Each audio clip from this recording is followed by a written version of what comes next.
Hey, I'm Decathlon Gamer. Welcome back to FM21 Zero to Hero. This is episode number 3.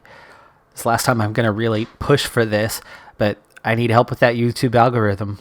In order to get a taste of that, you need to click that like button. Take a second, scroll down, do that. In the future, I'll back off. I'll just ask you at the end of the episode and very casually. But for these first 3, it is super, super important in order to get the series to take off, to get the viewership. It's got to have the viewership for it to actually go for the long run. Last season, I started the series a little bit late. There wasn't enough of that. The algorithm didn't pick it up enough. So I was only able to get through 5 divisions. I was only able to get halfway through what we wanted to do. And then there's still so much more to do once you reach the Premier League, get to European competitions, become the best in the world. I hope to do that. I really want to do that with this year's series. So click that like button. Let's get this thing off and running. New season ahead of us, season number 2. First season was diabolically bad and good all at the same time. Quick recap. We started with a team of nothing but ones across the board for their attributes. And just 11 players. They were awful.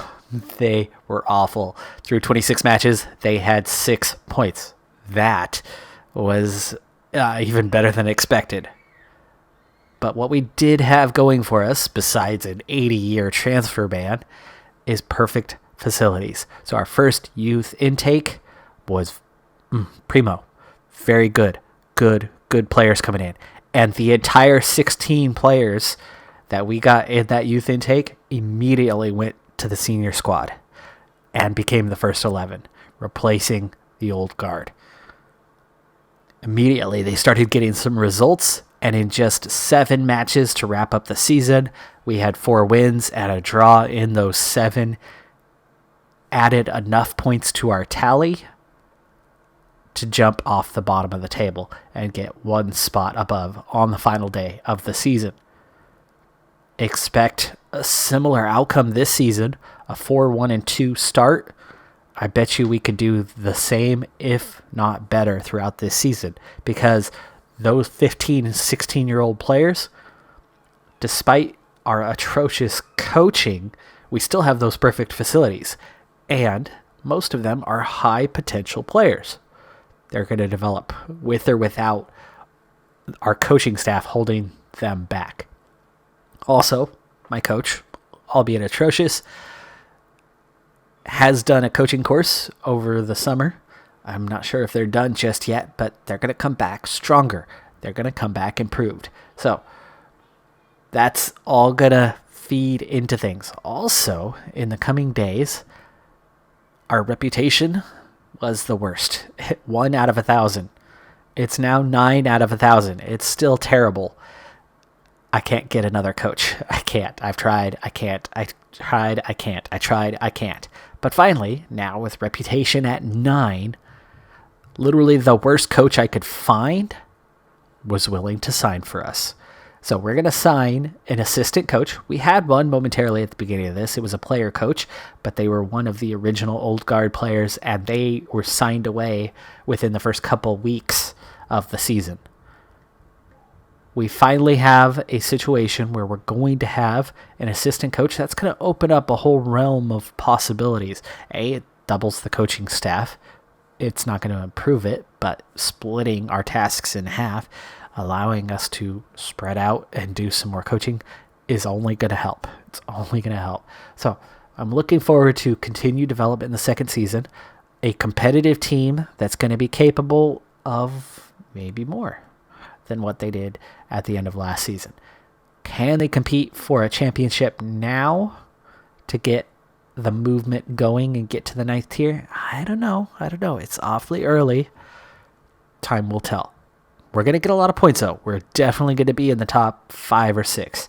And when I suggested to the team in our preseason meeting that we were going to win the league this year, they were cautiously optimistic about that. So I think we might just be a contender. Let's go ahead and get the season started, though. Like I said, options are very, very limited right now in terms of training. we're a semi-pro team, so we only have a few days a week that we're even able to get together. To make the most of this, we're going to have to kind of play things out a little bit. These first couple of seasons, there's not a lot we can intervene with and develop and make happen. The team's going to get more familiar with the tactics, and all of that's going to just play in. As that factors in, this team's just going to get better and better and better. With the simple addition of an assistant coach, not so simple to find for us in the first place, but now that we have one, we're able to get our feelers out more easily to find other interested candidates, and actually far, far better than our current assistant coach. We're going after Greg Wilkinson. He's still not good. But you can see 5 to 9 in all the coaching categories, 15 on the working with youngsters with tolerable determination, discipline, and motivating. So we're going to drastically improve what we have with one simple move. And he's signed up. So we'll be changing our coaching roles for training as soon as we get an opportunity. Also, our U18s coach, I think it is, Connolly, is working on another coaching license, his second since joining us. Also, we've added a physio, so making some progress on that coaching staff. When the reputation was at 1, we just could not get anyone, and I was coaching all by myself with, atrocious quality. Absolutely atrocious. Still there, but still studying for that National B license. Once we've got it, we'll see a little boost somewhere, and this already has developed from where it started. We'll see if it continues to develop in the near future. Also, my scouting knowledge, really unimportant, is starting to increase. My oh my, what a difference a year can make. Title odds, 1 to 10. Promotion odds, 1 to 91. You might also see that we are in a very, very different group this season.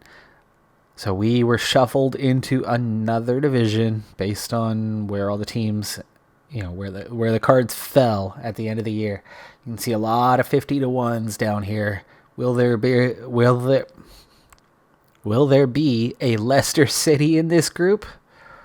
Or will we, as the favorites, take the league? It looks like we're quite comfortable in that now. After the growth of the team so far this season has been significant, and where we came out at was already near the top of the league when we got that first youth intake. So the rise should be beginning already here in just season number 2. Also, as a result of our having a little bit of reputation now, finally, coaches, not many, but bottom tier coaches, are interested. So we've grown our coaching staff by a wide margin. You can see while we're still not good, we're near the best in the league already just with what we have. We have 2 regular coaches, a fitness coach, and a general coach, the assistant coach, plus myself. You can see, though, that outside of a head of youth development or performance analyst, we don't have room for any additional coaches this season. So that's all we're going to get from there. I will never need a scouting team. There's no point. We have an 79-year transfer ban. Medical staff, though, we'll want to get into that soon. Maybe just a head physio. We don't need a second physio, but that might help us out a little bit. So that'll be the one last position we look to fill in the near future. Otherwise, we are ready to get the season underway. What a difference a season will make. We went from all red with literally just a little less red right down the middle in the defensive end because we're packed in here. Otherwise, it was just straight red everywhere. You can see now there's a couple trouble areas up front, but otherwise we are very, very strong as a squad throughout. Season number 2 ready to kick off, and we go from pessimism in the first season to total optimism here in season 2. Even league favorites are in the green and black today on the road, and we immediately get a shot just 16 seconds into the match, and it sets up a corner kick and a chance to go up 1-0. That one's not going to clear the lines, though, and they get that one out, but we do recover the ball and reset. McGregor, Holmes to Barreto. Barreto tries to take a look inside, passes it off to McGregor. Nice ball over the top for White, and there it is! Just past the second minute of the season.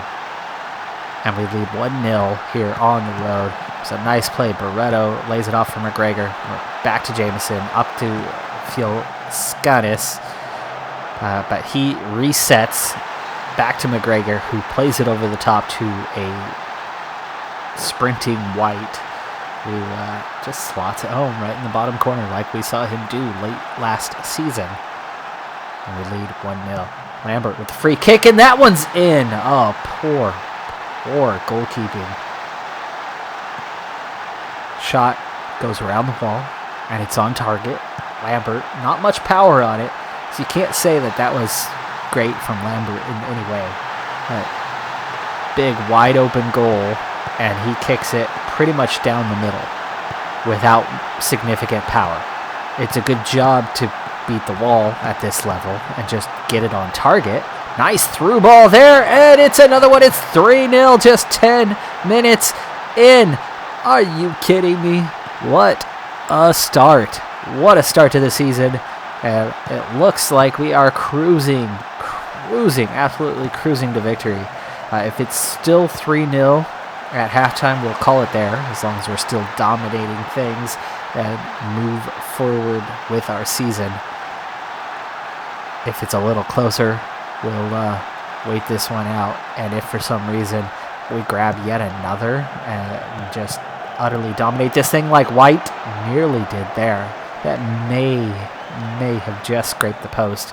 If it didn't, it only missed by mere inches. That free kick is cleared away, but we get a total reset, and here is White again going near post, but this time the keeper smothers that one and pushes it out for the corner kick. Hurst is going to take this one, and he bananas that one well behind even the advertising boards. I do like that we're seeing a significant improvement in that, even if it is some real-life sponsors showing up. Robinson, that clearance doesn't find a target, but he's going to reset, try again, and again kicks that one to no man's land. Maybe we need to adopt the role to go for the easy one. Here's Hurst. McGregor now. He turns. He finds Jameson. Jameson resets to McGregor. Fielskanis. His shot is blocked, and then we reset now with Holmes. White finds a little space. He was offside. Only just, but he was definitely offside there. 11-0 on the shots. The XG is all in favor of us. And that curling shot around the wall, it was a real beauty. And it had some serious Beckham bend to it. That looked offside, but we play on, and it goes out for the corner kick. Had some real serious bend to it, but just not enough to get back inside the post. Jameson's free kick can't beat the first man. Hurst is going to track all the way back, finally lets it go for Lambert, who should have stepped up far sooner to get to that ball. Another corner kick results in a shot, but it goes straight into one of the defenders, and they look to hit us on the counterattack, but Bridges easily intercepts that poor pass. Holmes resets. Bridges, nice way to continue his run there, stays involved in the play, and here is McGregor inside to Barreto. White again taking the shot. That left winger, White, has been very, very effective for us in the couple games we have watched him play. White's going to recover this one. There he is, all over the place, getting after that ball. Jameson, nice setup for McGregor. McGregor's shot, though, into a wall of players. Keeper wouldn't have seen that one coming. Lambert's cross is blocked. It ping-pongs off a few players, and we see an attempt by Campion to set up a counterattack, but it peters out almost immediately. And short of halftime, oh no, George White dropping with an injury. That's not good. Potential foot injury. Hopefully it's not major because he has been excellent in this one. McGregor with the top rating, finding space everywhere with his passing. But it's White who's been on the end of so much of that and so creative in the box. Now we're going to have to rely on somebody else to replace him. Looks like Darren Wright, slightly out of position. He's going to have to play up higher than he is accustomed to.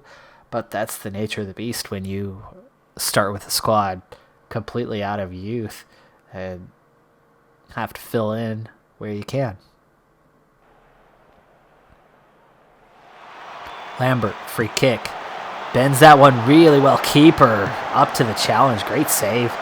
This one's cleared out. McGregor recovers and is tripped by Tordov. This is definitely going to result in a yellow card, or you would think it would.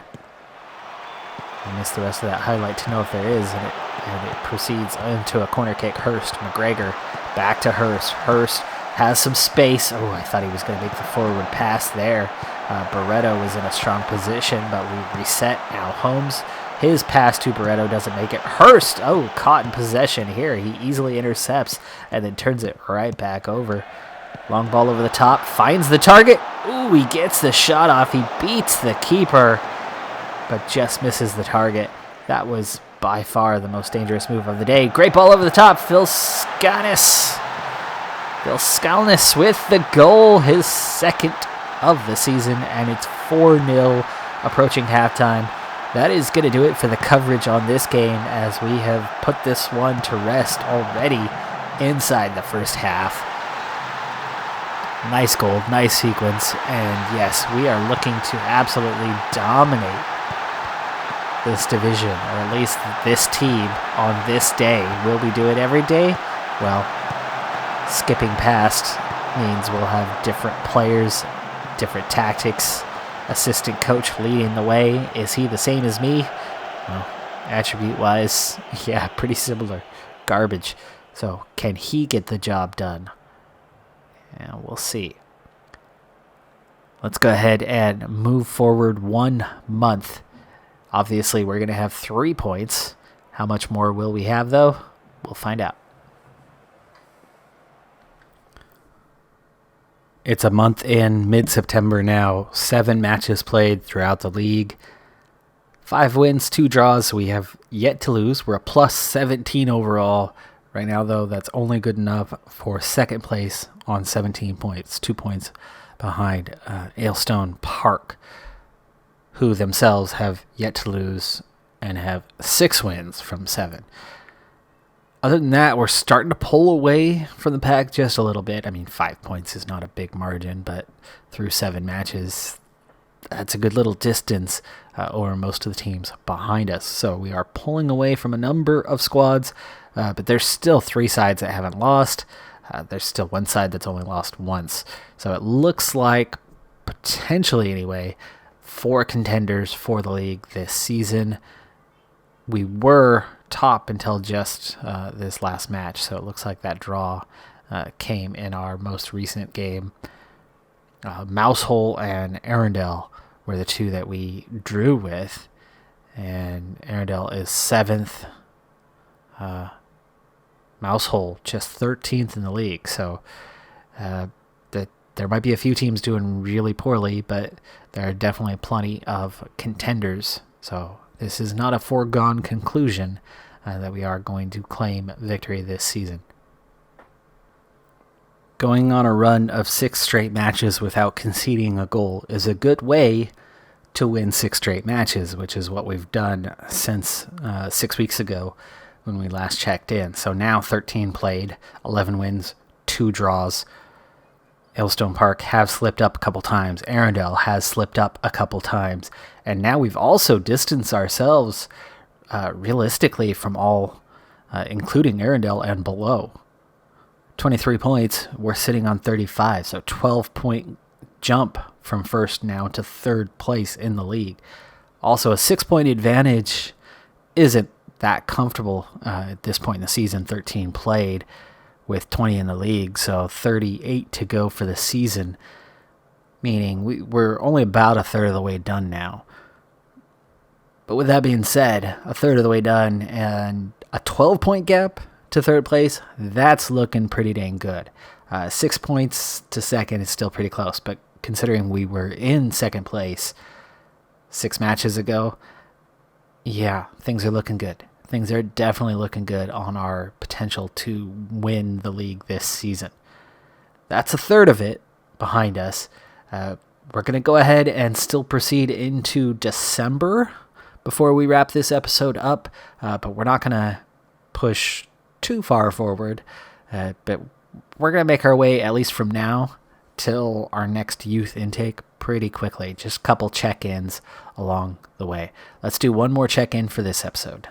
Middle of December now, and unfortunately, despite having things set to 0 transfer activity, always turning down moves, sometimes things kind of glitch through, especially at this level where players can leave on free transfers quite easily.